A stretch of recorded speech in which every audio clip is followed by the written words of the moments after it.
Kapan sih lo bakal nikah? Nah, mungkin ini pertanyaan yang pernah didengar oleh beberapa dari lo. Entah dari orang tua, dari temen, atau dari saudara jauh ya. Biasanya pada jawab apa sih selama ini? Atau mungkin lo cuman senyum-senyum doang gitu pas ditanya. Gua pribadi pun pernah ditanyain kayak gini dan gak jarang bikin gue bingung mau jawab apa. Karena gini, bagi gua menikah itu butuh pertimbangan yang panjang banget. Dan secara saintifik pun ya emang butuh pertimbangan sih. Kita juga bakalan ribet kan kalau misalnya nyari pasangan menikah tapi gak pakai pertimbangan apapun. Bahkan di Jawa sendiri tuh ada istilah bibit, bebet, dan bobot gitu buat nentuin pasangan yang tepat. Karena banyak banget hal yang harus dipertimbangkan dan dicocokkan terlebih dahulu saat lo mau memilih pasangan yang tepat buat nikah. Tapi gimana sih cara lo bisa tahu kalau calon pasangan lo itu adalah orang yang tepat?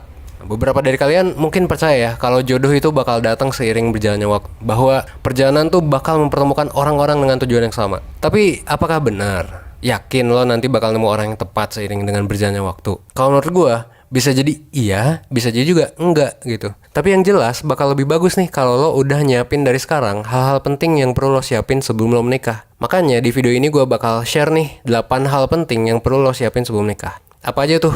Oke, simak baik-baik ya.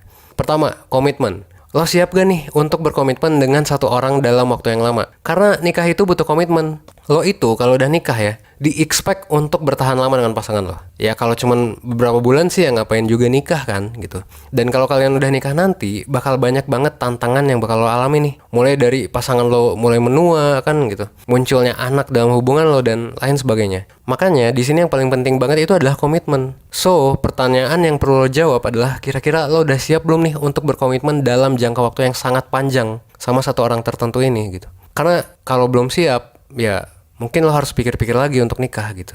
Itu yang pertama. Yang kedua, kekurangan pasangan. Nah, sebenarnya ini tergantung sama pribadi masing-masing lo ya. Cuma lo sendiri yang bisa menentukan apa kekurangan yang bisa lo toleransi dan apa kekurangan yang nggak bisa lo toleransi gitu. Ini bisa macam-macam. Misalnya, mungkin lo gak mau punya pasangan yang suka ngerokok gitu. Atau lo anti banget sama orang yang posesif. Ya, apapun itu lebih baik lo coba deteksi dari awal, lo coba katakan dari awal daripada lo nyesel gitu nantinya pas nikah. Oke? Yang ketiga, manajemen emosi dan komunikasi. Gimana sih cara pasangan lo mengelola emosi? Apa sih stress coping atau penanganan stres yang sering dilakukan oleh pasangan lo? Nah, apakah pasangan lo suka melakukan kekerasan fisik atau hal-hal negatif lainnya gitu? Nah, kalau misalnya lo melihat bahwa kedepannya hubungan lo ini bakal jadi negatif nih karena manajemen emosi dan komunikasi yang kurang baik, mendingan lo coba mikir-mikir lagi nih. Karena nggak sedikit nanti yang terpaksa dan memilih untuk tetap bertahan meski udah dipukulin atau disiksa secara fisik sama pasangannya. Ini udah banyak banget kasusnya. Dan kalau udah kayak gitu, udah kompleks banget karena udah berbagai masalah lah. Ada masalah psikologis, belum lagi KDRT, belum lagi banyak lah pokoknya. Dan bakal susah penanganannya kalau lo udah terjerumus ke dalam lubang itu gitu. Makanya lagi-lagi gue ingetin lagi nih, lebih baik lo mencegah secara dini hal ini dari awal daripada lo nyesel nantinya. Yang keempat, jalur karir. Terutama buat lo yang punya profesi yang dalam tanda kutip kurang ramah keluarga. Maksudnya kurang ramah keluarga apa nih? Jadi pekerjaan ini tuh menghabiskan waktu di luar rumah lebih banyak daripada waktu di rumah. Contohnya kayak dokter, bankir, dan lain sebagainya gitu ya. Makanya kalau kita lihat-lihat nih, cukup umum bagi orang-orang di bidang ini untuk memilih pasangan yang sama, yang satu bidang dengannya. Contohnya, dokter itu bakal lebih enak berpasangan dengan sesama dokter juga. Kenapa? Karena biasanya nih, mereka cenderung ngerasa udah saling paham. Mereka tuh udah saling ngerti kalau ada yang pulang ke rumah malam banget karena dapet shift malam gitu di rumah sakit. Itu tuh udah hal yang biasa gitu. Dan mereka gak harus saling ngejelasin lagi gitu tentang hal-hal ini. Udah sama-sama ngerti lah ibaratnya ya. Beda dibandingkan dengan orang yang beda bidang gitu. Jadi harus capek lagi jelasin dan lain sebagainya gitu ya. Nah, yang kelima, keadaan finansial dan literasi finansial. Ini penting banget buat lo ketahui. Sebelum lo nikah, coba lo komunikasiin dulu. Gimana sih keadaan keuangan lo sekarang? Dan gimana proyeksi keuangan ke depannya? Apakah lo atau pasangan lo lagi punya tanggungan hutang atau kredit gitu? Atau bahkan sandwich generation yang nanggung biaya hidup atau bahkan hutang keluarganya gitu. Dan gimana juga nih kebiasaan spending pasangan lo? Seberapa boros sih pasangan lo? Jangan sampai tiba-tiba lo didatengin debt collector nih yang nagih hutang pasangan lo dan lo kaget gitu. Ya, gue bukannya nakut-nakutin, tapi kasus yang begini juga banyak terjadi dan harus dipikirin juga.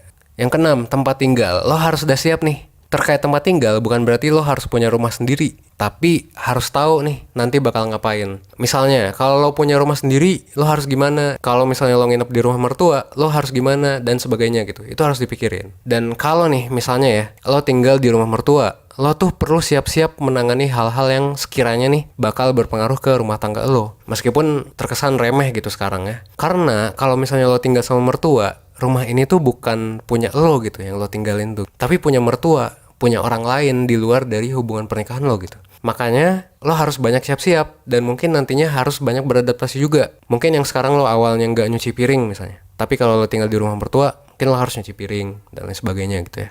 Yang ketujuh, pekerjaan rumah tangga. Gimana nih kalian nanti ngebagi pekerjaan rumah tangga atau ngurus anak? Apa sih bagian yang jadi tanggung jawab lo dan apa yang menjadi tanggung jawab pasangan lo? Karena gini, kehidupan rumah tangga adalah milik kalian berdua, sehingga semua aspek tugas dan tanggung jawab yang harus dilakukan juga harus dibagi sebaik mungkin. Nah, ini harusnya udah disepakati nih. Gak salah kalau misalnya ada cowok nih yang minta ceweknya gak kerja.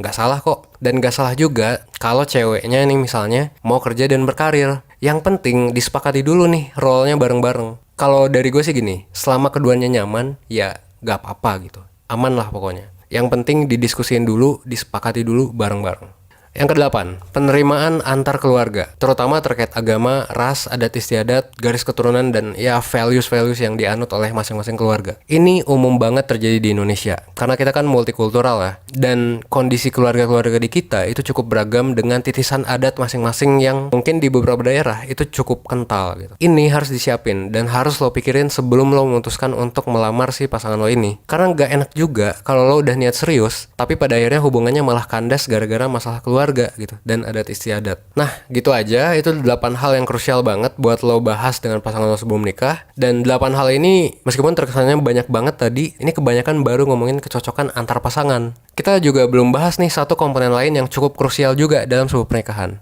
Apa tuh? Tentang chance untuk melanjutkan keturunan. Kenapa gue bilang chance atau peluang? Karena nggak semua pasangan punya kesempatan buat ngelanjutin keturunan. Dan ketika kita berbicara mengenai keturunan atau anak gitu ya, kita gak cuman berbicara mengenai kelangsungan garis keturunan dua keluarga saja, tapi kita juga berbicara tentang kelangsungan hidup negara ini gitu. Soalnya ini bayi pas baru lahir nih, nantinya bakal jadi manusia kayak apa sih gitu? Bakal jadi generasi penerus yang bagaimana gitu? Atau jangan-jangan cuma jadi nambah daftar beban negara doang gitu? Ya jangan sampai lah kalau kayak gitu. Makanya sebelum nikah kita semua harus mikir dulu, sesiap apa nih ketika kita menjadi orang tua nanti? Seberapa yakin nih lo bisa mendidik anak-anak lo menjadi manusia yang positif? Atau minimal jadi manusia yang gak ngerugiin orang lain.